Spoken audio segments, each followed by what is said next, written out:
Hello दोस्तों आज की कहानी की लेखिका हैं पल्लवी राज। आज शिवानी और अमर माँ जी के स्कूल में हैं जिसका नाम आजी की बुनाई है। ये स्कूल सोसाइटी के ही एक छोटे कमरे में चलता है। माँ जी जो सारी लड़कियों के बीच बैठी किसी को फंदे डालना सिखाती तो किसी को नई डिज़ाइन बनाना, वो यूट्यूब की सहायता से किसी लड़की को कुछ समझा रही हैं, बहुत संतुष्ट दिख रही हैं। इतनी व्यस्त हैं कि उनको पता ही नहीं चला कि उनका बेटा और बहू कब से वहाँ खड़े उन्हें आपलक निहार रहे हैं। आसपास वाले सभी बुजुर्गों के लिए कुसुम जी प्रेरणा का स्रोत बन चुकी हैं। शिवानी की सासू माँ आज आत्मनिर्भर हैं, वो अब बोर नहीं होती हैं। शिवानी की सहेली नैना उन पर एक कहानी लिखना चाहती है जो इस तरह से है। कुसुम जी का एक ही बेटा है जिसका नाम अमर है। अमर पूना में किसी कंपनी में सॉफ्टवेयर इंजीनियर है। उसकी पत्नी शिवानी किसी प्राइवेट स्कूल में नौकरी करती है। शिवानी बहुत ही सुलझी हुई लड़की है, अपने परिवार को समझने वाली और साथ लेकर चलने वाली। अमर और शिवानी के 2 बेटियां हैं, एक 9 वर्ष की और एक 5 वर्ष की। 4 वर्ष पहले कुसुम जी के पति लंबी बीमारी के बाद चल बसे। तब से वो अपने बेटे बहू के साथ ही रहती हैं। उस समय अमर के दोनों बच्चे छोटे थे। तब शिवानी निश्चिंत होकर अपनी जॉब कर पाती थी क्योंकि सासू माँ घर पर बच्चों को संभाल लेती थीं। शिवानी अपनी सासू माँ को खूब अच्छे से समझती थी। वो महसूस करती थी कि माँ अकेलापन महसूस करती हैं।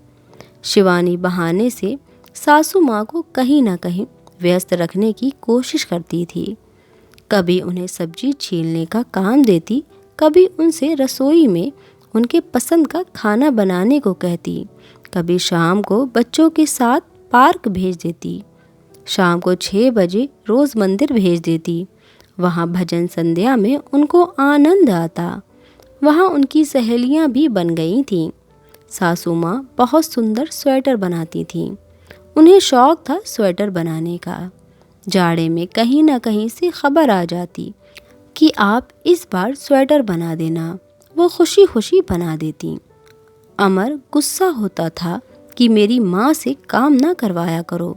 वो अमर को समझाती कि ये सभी काम मैं भी कर सकती हूँ, परंतु तुम खुद सोच कर देखो कि क्या एक स्वस्थ इंसान पूरा दिन कमरे में लेटा रह सकता है। मैंने अक्सर माँ जी को बोलते सुना है कि वो बोर हो जाती हैं, उनका मन नहीं लगता।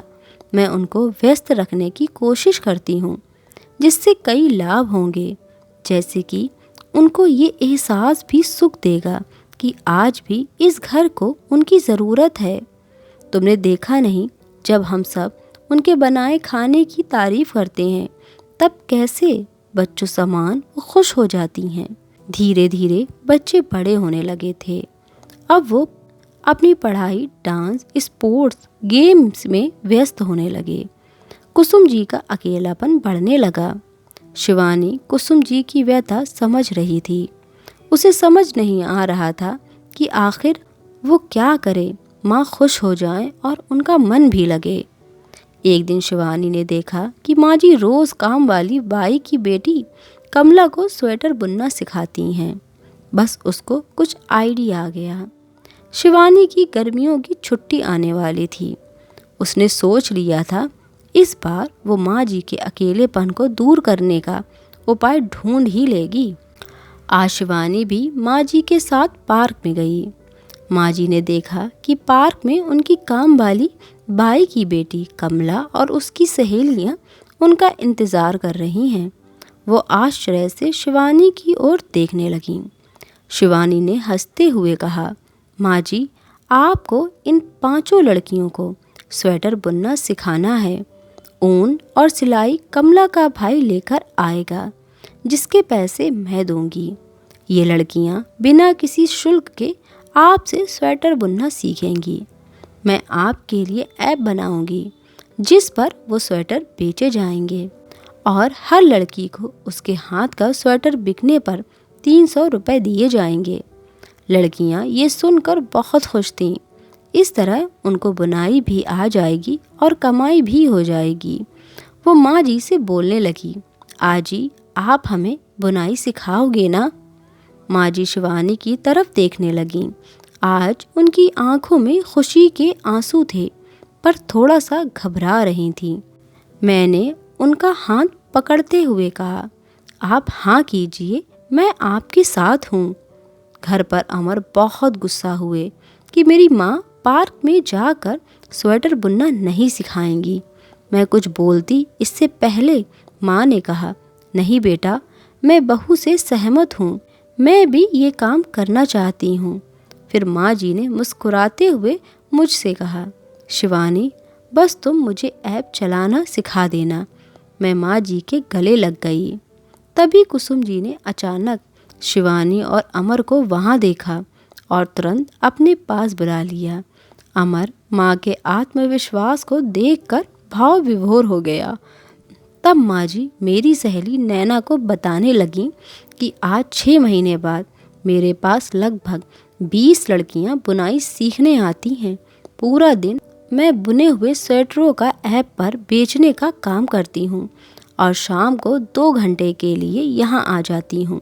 जो थोड़ी कमाई होती है उसका एक भाग मैं एक ऐसी संस्था को देती हूँ जो गरीब लड़कियों की पढ़ाई में सहयोग करती है। ये लड़कियाँ भी अब मेरे परिवार जैसी हैं। वो नैना से कह रही थी, मेरा दिन कब निकल जाता है मुझे पता ही नहीं चलता।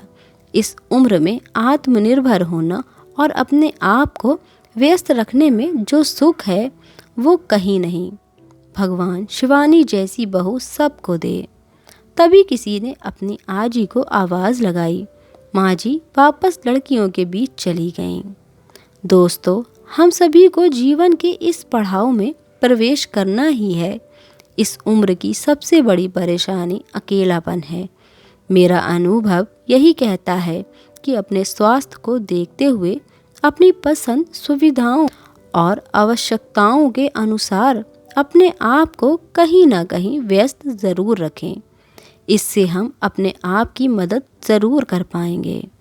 दोस्तों, अगर आपको ये कहानी पसंद आए तो प्लीज़ वीडियो को लाइक कीजिएगा, शेयर कीजिएगा और चैनल को ज़रूर सब्सक्राइब कीजिएगा।